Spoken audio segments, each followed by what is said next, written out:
The woman I fell in love with had a voice like a hymn sung low in an empty chapel. The woman who showed up at my door sounded like a siren, and I do not mean the beautiful kind. I mean the kind that warns you something terrible is about to happen. But I did not know that yet. Not until I noticed that a stethoscope, the only thing my mother left me, the only object in this world that still carried the warmth of her hands, was supposed to be in a suitcase sitting in my cabin. It was not. It was still on a shelf, 3,000 miles away. And the woman sleeping in my guest room had no idea it even existed. Let me start from the beginning. My name is Ezra. I was 28 years old, and I was a nurse at a small clinic on the coast of Oregon, about 15 minutes south of Astoria. If you have never been to Astoria, picture a town that the rain decided to marry. It rains there the way some people love, constantly, without apology and with no intention of stopping. I liked it that way. Rain does not lie to you. Rain does not pretend to be sunshine. And after the years I had been through, I needed something honest more than I needed something warm. I had moved there 2 years before all of this happened. Left Portland. Left my father's house. Left a life that looked beautiful from the outside, but was rotting from within. See, my father was Dr. Martin Calloway.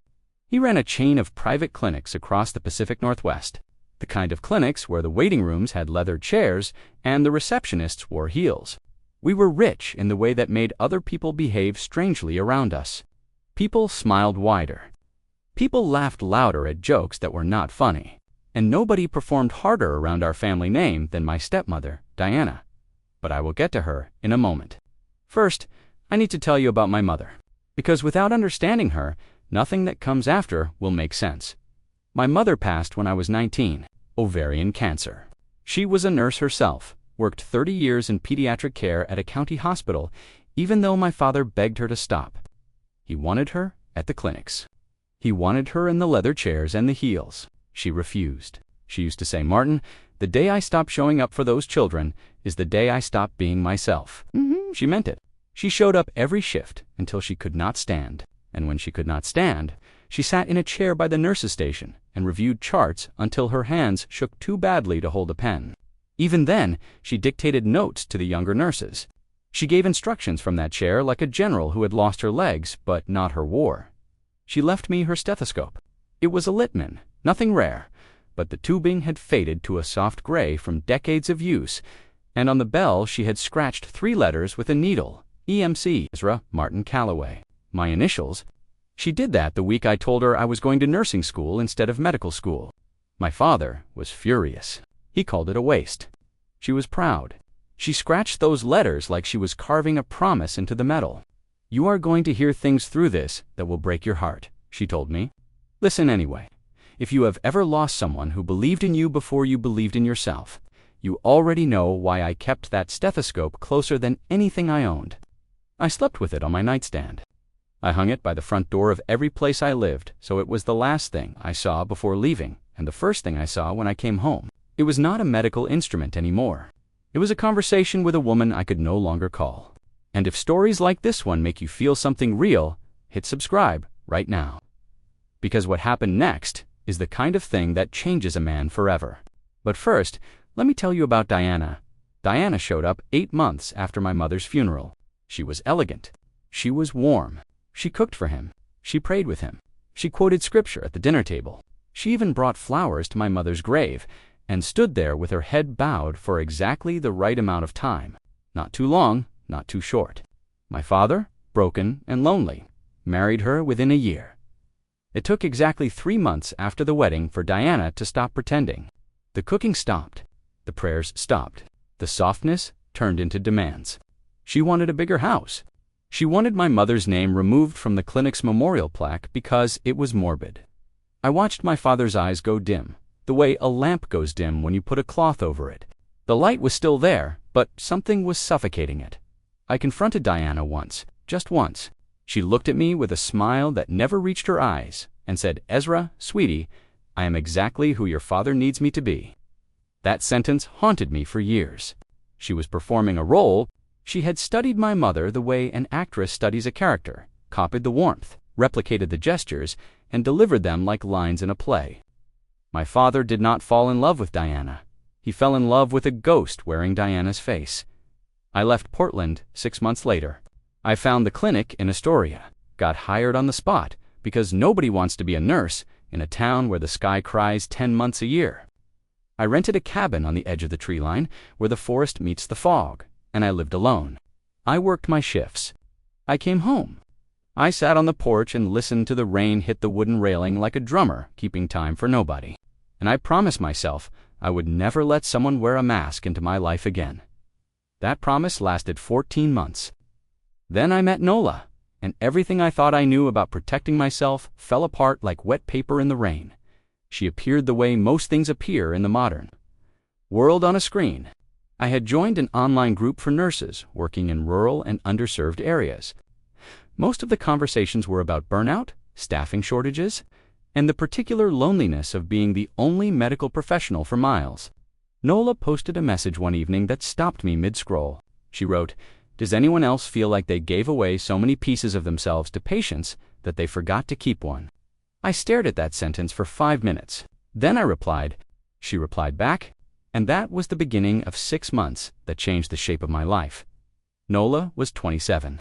She was a registered nurse at a hospital in Ohio.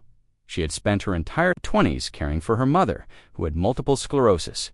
She bathed her, fed her, adjusted her medications, fought with insurance companies, slept on a cot beside her hospital bed during the bad weeks. Her mother passed the year before we met. Nola told me once on a late-night video call, her face half lit by the blue glow of her laptop, "I do not know who I am when I am not taking care of someone." That terrifies me, Ezra. I understood that terror. I lived inside a version of it. The only difference was that Nola ran toward people, and I ran away from them. But the wound was the same shape. We video called every night for 6 months. She told me about the hymns her mother used to sing during physical therapy, how she would hum Amazing Grace through the pain. I told her about my mother's stethoscope, about the scratched initials, about how I sometimes pressed the bell against my own chest just to feel connected to her. Nola cried when I told her that. She did not try to fix it. She just said, "She sounds like someone I would have loved." That was the moment I knew. Not in my head, in my body. My chest opened up like a window someone had finally unlocked after years of being painted shut. I told Nola about my father's money. I had too. I told her about the clinics, the family name, Diana. I told her I had walked away from all of it. I expected the pause that comes before the math. Nola said, "Ezra, I fell in love with a man who sits on a porch in the rain and talks to me about his mother's stethoscope. I do not care if you have $10 or 10 million. When I asked her to come to Oregon, to see the coast, to see if this thing between us could survive outside a screen, she said yes before I finished the sentence. I sent her a plane ticket. I sent her directions. And I sent her something I had never let anyone touch. I mailed her my mother's stethoscope. I wrapped it in cloth, placed it in a wooden box I had sanded myself, and included a note. My mother would have loved you. Carry her with you when you come. She will want to hear the ocean." Nola called me the night she received it. She was sobbing so hard I could barely understand her. "I will guard this with my life, Ezra. I promise you. I will bring it home to you." The flight was scheduled for a Friday. I cleaned the cabin for 3 days. I bought flowers, real ones, from the florist in Cannon Beach, not gas station bouquets. I fixed the squeaky step on the porch. I even cleaned the gutters, which is the kind of thing a man only does when he is trying to deserve something. I stood at the Astoria airport at 2 in the afternoon, holding a sign I had made with a marker on cardboard. It said, "Welcome home, Nola." The woman who walked out of that gate looked exactly like every photograph Nola had ever sent me. Same face, same eyes, same freckle below her left eye. But something was wrong. I did not know it yet, not consciously. The body knows before the mind does. There was a twitch in my stomach, a low hum of unease, the way a stethoscope picks up an irregular heartbeat before the patient feels a single symptom. She walked toward me and she smiled. But her smile landed on her face the way a coat lands on a chair, draped, not worn. It was the right shape, but it did not fit. "Ezra," she said, and she hugged me. She smelled like perfume, expensive perfume. Nola never wore perfume.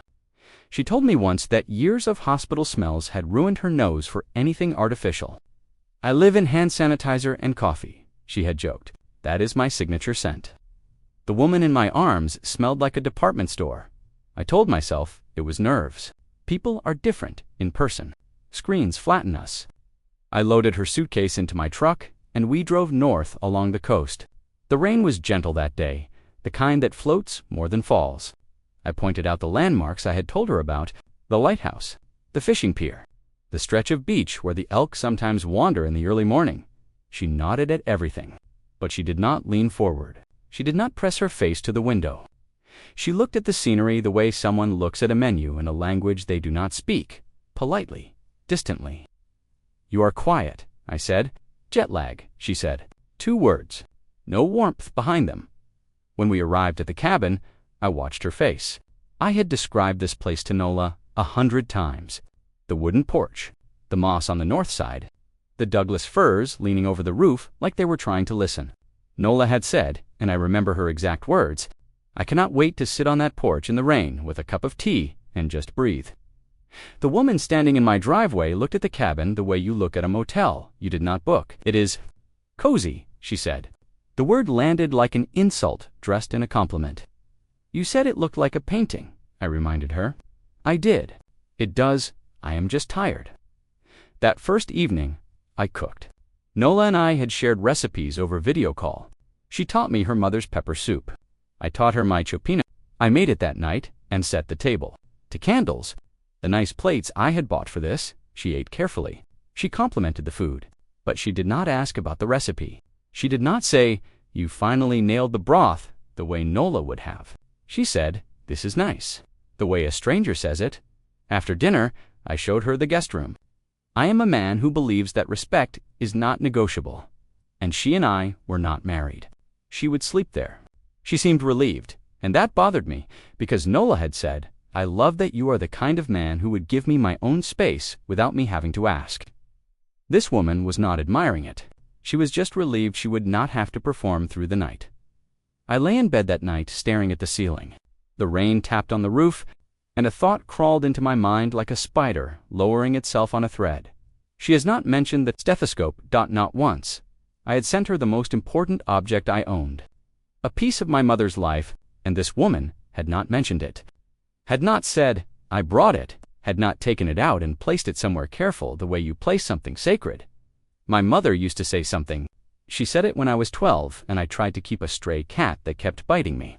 She said it when I was 17 and I tried to force a friendship with a boy who stole money from my wallet. She said it the last week of her life, when my father was already pulling away from her bedside to answer Diana's phone calls in the hallway. She said, "What belongs to you will never pass you by. And what does not belong to you will burn your hands if you try to hold it." I thought about that in the dark. I listened to the rain, and I did not sleep. If you have ever felt the weight of knowing something is wrong before your mind is ready to name it, type the word stethoscope in the comments. That is the word that kept me awake that night, and the story is far from over. The next few days were a careful, quiet unraveling. Each day peeled back a layer. Each layer revealed something worse. Saturday morning. I woke at 4:30, the way I always do. I knocked on her door. "I am making coffee. Do you want some?" She groaned. "What time is it?" 4:30 Ezra, it is Saturday. Nola woke up at 4:15 every day. Her mother's medication schedule had rewired her internal clock. She said she liked being up before the world because it felt like stolen time. This woman slept until 10. She emerged looking like the morning had personally offended her. I took her to the clinic that afternoon. I introduced her to Dr. Aguilar and to Patty, the front desk nurse, who had become something like a second mother to me. Patty hugged her and said, "Nola, Ezra says you can take a blood pressure reading faster than anyone he knows." The woman laughed. "Oh, I am better with the patients than the equipment." Patty looked at me. I looked at Patty. We did not need to say a word. Nurses do not say that. That sentence is the equivalent of a carpenter saying, "I am better with houses than hammers." It means nothing. It is filler. It is what someone says when they are guessing at a language they have never spoken. Sunday, I asked her to help me change a dressing on a neighbor's wound. Old Mr. Hargrave, 83, had a leg ulcer that needed daily attention. When I unwrapped the bandage, she turned pale. "The smell," she said. "I am just sensitive today." Nola had told me about cleaning a wound so infected that the attending physician left the room. Nola stayed. She said, "Somebody has to stay. That is the job." This woman could not look at an old man's leg. Monday evening, I built a fire. The cabin smelled like cedar and wood smoke. I picked up my guitar, an old Martin D15 from a pawn shop in Seaside, with a crack in the body that gave it a buzzy, imperfect tone I loved because it sounded like something that had survived damage and kept making music. Nola and I used to sing together on video calls. She had a voice like warm water. She loved folk songs. I started playing Hallelujah, the Leonard Cohen version, slow and bare. She did not sing. She did not hum. She did not even look up from her phone. "You used to sing along," I said softly. "I am not in the mood," she said, still scrolling. I stopped playing. I rested my hand flat on the strings to mute them. The silence that followed was louder than the music had been. The fire cracked. A log shifted and sent a small shower of sparks up the chimney, like orange fireflies trying to escape. And the spider in my mind, the one that had been lowering itself slowly for days, finally landed. That night, after she went to her room, I sat alone on the porch. The rain had stopped for once. The sky was clear enough to see a few stars through the breaks in the trees. I held my phone and scrolled through old video call screenshots. Nola laughing with her head thrown back, Nola holding up a plate of the jollof rice she had learned to make from a Nigerian colleague at her hospital. Nola pressing my mother's stethoscope against her own chest, her eyes closed, whispering, "I can hear my heartbeat. It is saying your name." I looked at the dark window of the guest room. The woman behind that glass looked identical to the woman in these photographs.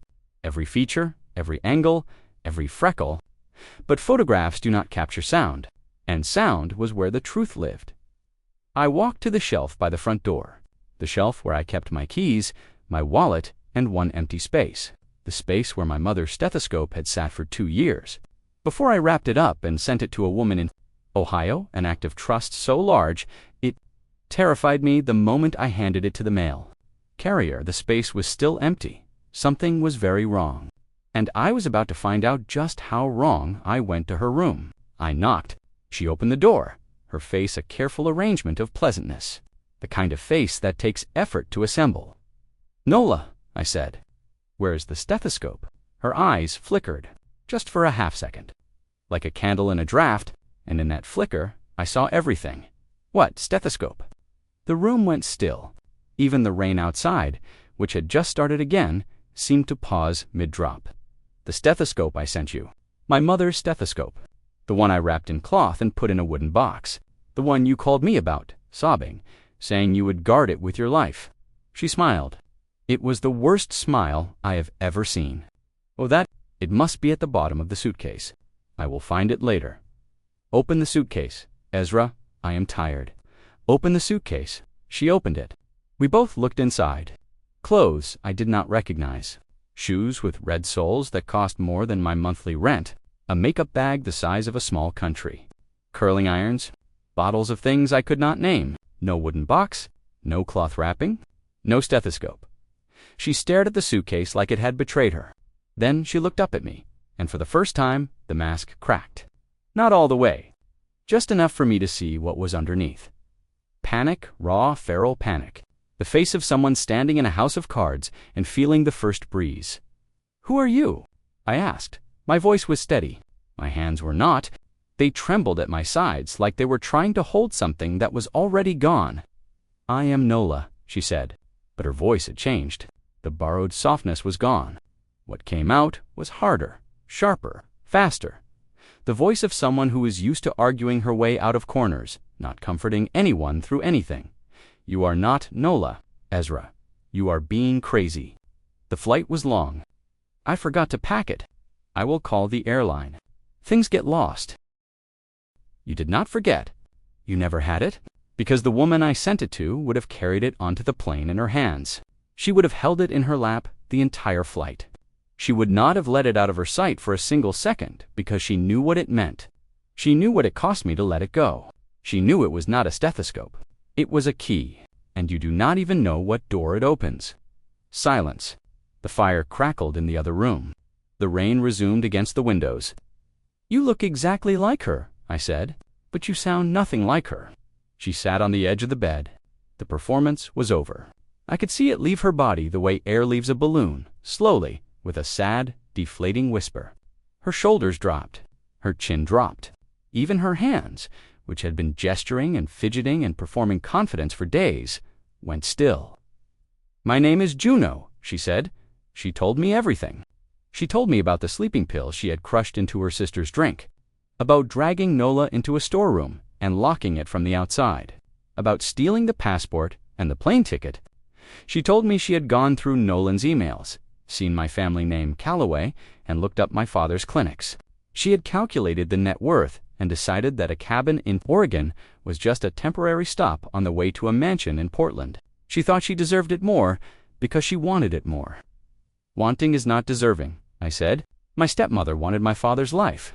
She got it, and she destroyed everything she touched. She destroyed him. She almost destroyed me." That hit her. I saw it land like a stone dropping into still water. She flinched. Not a big flinch. Just a small contraction around the eyes. The kind of flinch that happens when the truth touches the exact wound a person has been hiding from themselves. "What are you going to do?" she whispered. I thought about calling the police. Identity theft, fraud, possibly kidnapping. I thought about my father's lawyers.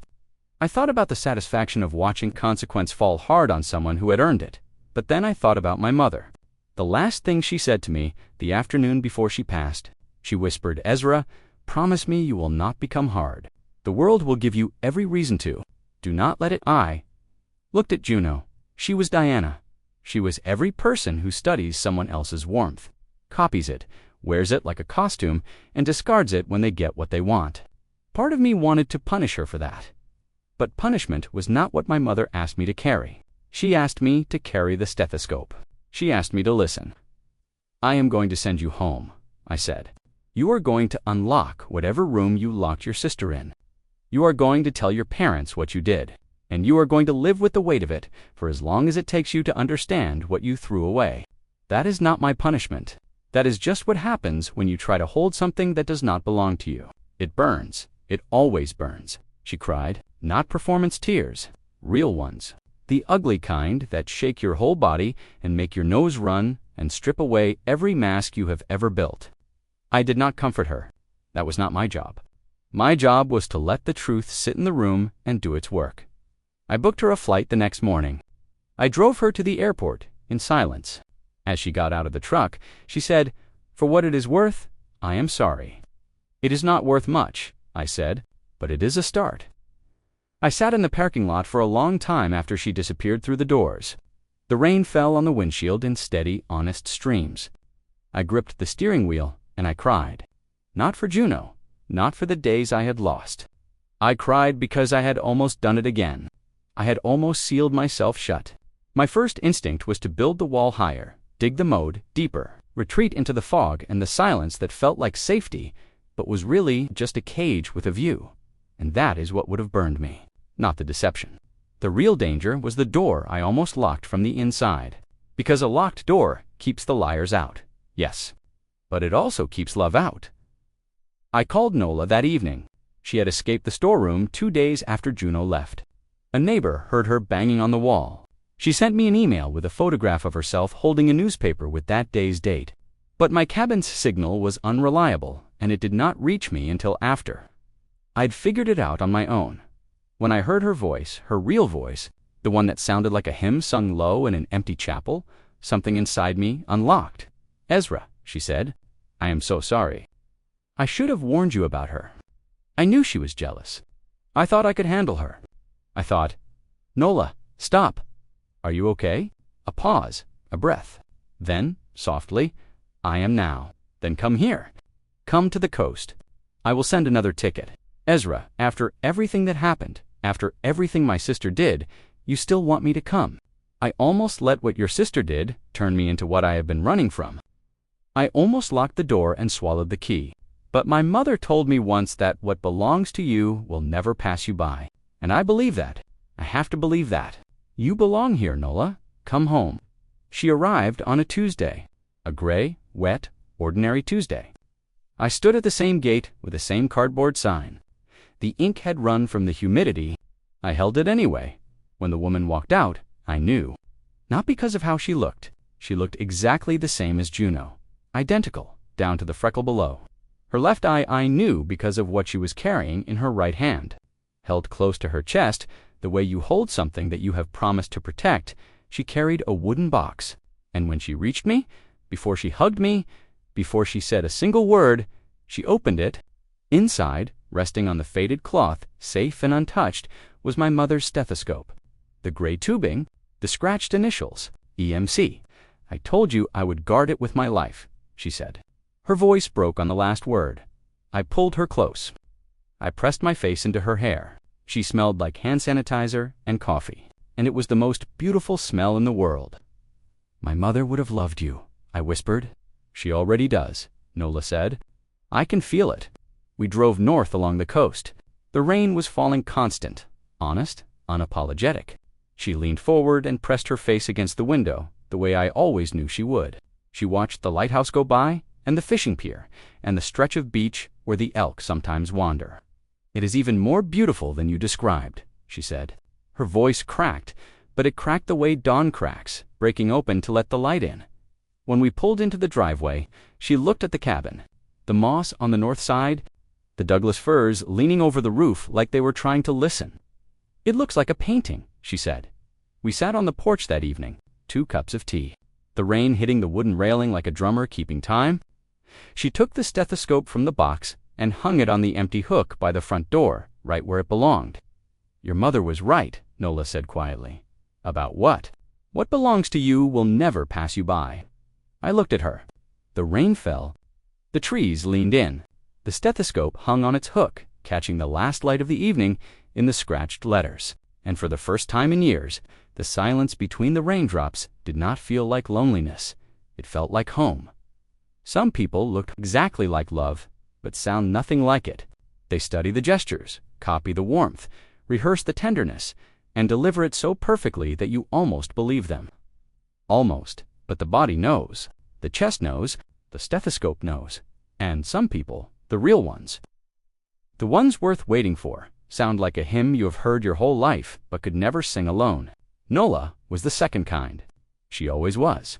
She just had to cross a few thousand miles, survive a locked room, and trust that the man on the other side of the screen was still standing on the porch, waiting in the rain, holding a sign with her name on it. I will always be.